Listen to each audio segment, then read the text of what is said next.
Welcome to the Dental Code Advisor podcast, hosted by Practice Boosters coding experts Dr. Charles Blair and Dr. Greg Grobmyer. Interpretations of the CDT codes represent the opinions of our experts. For the latest CDT codes and official interpretations, contact the American Dental Association or visit ada.org. You are responsible for your own use of the CDT codes. Tune in now for timely information regarding dental coding. Hello, and welcome to the very first episode of the Dental Code Advisor podcast. Now, we all know that dental insurance coding can be a very confusing topic. If done correctly, it ensures accurate record keeping and communication with payers. If done incorrectly, it can create confusion, delay reimbursement, and at worst, create some serious legal complications. Well, the goal of the Dental Code Advisor podcast is to take away some of that confusion and to help our listeners learn how to legitimately maximize their reimbursement of dental claims. I'm one of your hosts, Dr. Greg Grobmyer. I practiced clinical dentistry for over a decade in Tennessee until I was diagnosed in 2010 with colon cancer at the age of 37. I ended up having the whole right side of my colon removed and was left with kind of a semicolon. I was also left with numb fingers and feet due to neuropathy. And since no one likes a dentist that frequently drops things, I have been coaching and consulting and writing about dental topics ever since. With me today, I have an absolute legend in the dental insurance consulting world, Dr. Charles Blair. Dr. Blair, welcome to the podcast, and I'd love for you to tell us a little bit about yourself. Well, thank you very much, Greg. It's really a pleasure to be here. And I'm just thrilled that we have the podcast and the ability to transmit really some vital information to the listeners. I started in dentistry a long time ago, back 1974 grad, went into private practice roughly about 10 years. And then I founded Blair McGill with John McGill back in those years a long time ago. And then ultimately down the road got into coding and then brought out the code book in 2005, Coding with Confidence. And then in 2010 acquired the Insurance Solutions newsletter. We then got Practice Booster cranked up, our online website. And then we added, in addition, later, an administrative book that is just a monster on coding for insurance. And then later a medical dental cross-coding manual. So a number of products along the way there, Greg. And it's been my pleasure to speak and lecture to thousands of practitioners out there, everything from the Hinman meeting to the New York meeting to the California meeting. Also, I've done one-on-one. We call it a revenue enhancement program, kind of a personal coaching with offices, runs about 2.5 hours. So that's a little bit of my background, and I'm just thrilled to be here today.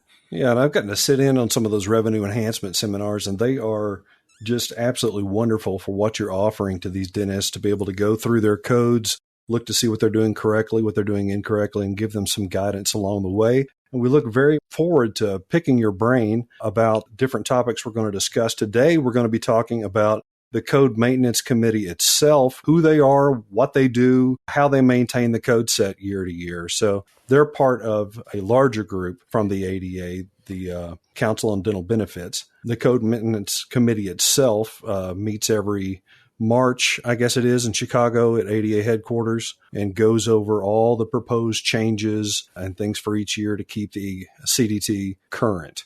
There are altogether 24 voting members of the Code Maintenance Committee. There's 5 from the ADA. There are 12 members from dental specialty organizations. So each one from, one from Endo, one from Perio, all the way down. There's also one from the AGD, the American Dental Education Association, some from different insurers. And so altogether that they meet, they go over all the proposed changes, and they get to decide what stays, what goes, what changes each month. So I think it's a little fascinating. Now, you've actually gotten to sit in and listen to some of that, haven't you? I have, Greg. I've sat in and heard the deliberations really over many years. And to me, it's just so fascinating because I'll say kind of lined up on one side of the table would be kind of the dentist, so to speak, the various specialties. On the other side of the table, so to speak, are the insurance payers. And sometimes that interaction can really be robust. And this last year, it was a virtual meeting. But you can imagine the going back and forth. And it's also fascinating at this point that in terms of the voting, we've really got more members, I'll call it on the dental side of the table, dentist side of the table, than the payer side of the table. Basically, the dentist can vote in a code, and it's really interesting to watch. And of course, everybody votes, but then the payers can always say, well, we're just not going to cover that. So just because there's a code, Greg, does not mean that it's going to be covered. Absolutely. And there's a little politics that plays into it too, isn't there? Kind of going back and forth between the associations that say, I'll support your proposed changes if you support mine, trying to get things passed through. But as you said, just because they make changes doesn't mean that the insurance companies are actually going to back that up with dollars for the actual patients themselves. Right. And you bring up a good point. There is a little bit of naturally politics there. The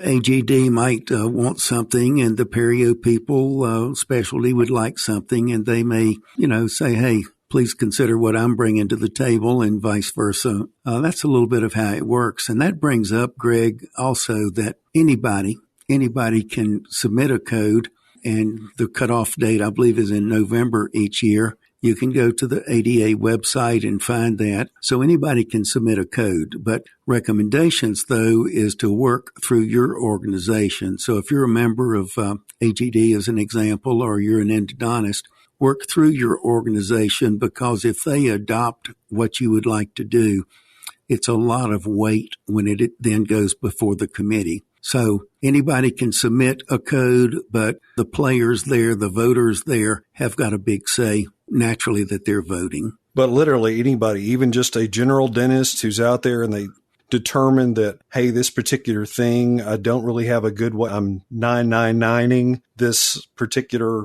code because I don't have a good number to fill out on the claims form. They can actually go to the ADA website themselves and submit something. Is that correct? Yes, they can. It could be a dental assistant. You need no title. You just submit the code, and then it would be, or what you would like, and then the committee will, at some point in their deliberations, bring that up. They may combine it. Who knows? Somebody else may have submitted a similar code, so the committee might join those two together. But it's really fascinating to see it work. And, the payers come in, and they've been instrumental the last few years on getting codes that are more specific. And what I mean by that is like the arch. So if I'm replacing a lost and broken retainer, then in the past we just had a code for it. And then the office was supposed to label, is that a maxillary? Is it a mandibular? Now we have a more specific code. We've got a specific code for the maxillary arch and a specific code for the mandibular arch. So we have gotten that. Many of the codes now are more specific, and actually the payers wanted that. It's a real myth out here that a lot of dentists think, the insurance companies are trying to delay my payment and so forth. Well, they really aren't. There's a lot more labor involved. They'd rather pay a claim, get it off the table. They really would. And I've talked to them many, many times over a beer at these various conferences. They want to get it off the table. Now, one reason there is certain plans. The insurance company on the self-funded plan just administers it, and they get a flat fee essentially to process the claim. They don't have any money at issue. And so that's one reason why the payers have actually wanted to get some of these codes to be more specific and always support that. There were, I think this last go-around proposed for 2022. I don't remember how many actual requests were submitted, but 46 changes actually made it through and were approved. There were 16 new codes added for 2022. 6 were deleted. We've got 14 that are being revised and 10 that are editorially changed, meaning just some little rinky-dink punctuation, grammar kind of thing. But there were some significant changes. Each and every year, there are some big changes. I think that's one thing that most dentists don't really keep on their radar is when these codes change, they may be submitting on their insurance forms a code that doesn't even exist anymore. It's been deleted. It's been change to something new, and that's going to delay the processing of their claim. That's going to, maybe affect their reimbursement altogether. If they're not staying on top of what these new and amended codes are, they're really doing themselves a disservice. They really are. Another thing that's fascinating sometimes is dentists will make up a code, like internally, maybe deliver crown or whatever it might be. So they may latch on to a code right now in that code set. You remember that the CDT code set starts off with 0120 numerically and goes up to 9999. So I saw an office one time. It was an interesting story, but they made up a code, and little did they know that it was a tobacco cessation code. And so when they submitted it on a patient, the patient ended up getting a letter from his employer saying, "You're a smoker. You're going to pay another extra $50 a month or whatever." So their mistake actually flagged them for health insurance issues, that's right. Didn't they? Flagged them for health insurance. Yeah. Oh my gosh. Yeah. So you have to be conscious of the changes, the codes that you're submitting. They do have meaning, even if you're using those in-office codes. I think it's great, your advice, to keep them out of the code set of numbers. So you're trying to shoot for below 120. That's correct. And trying to use those in-office codes that are a low number, so nothing is getting confused going forward. Exactly. So, and then when you get a printout, the printout is very clean to review. You're reviewing just the codes that you're really submitting and the codes for which you did that particular procedure. Absolutely. And again, it's critical staying up with it. You use a great analogy about certified public accountants that I really like. Would you tell us what that is? Sure. I give the analogy, CPAs, when they go through their training and so forth, there's just a huge emphasis on keeping up with the tax law.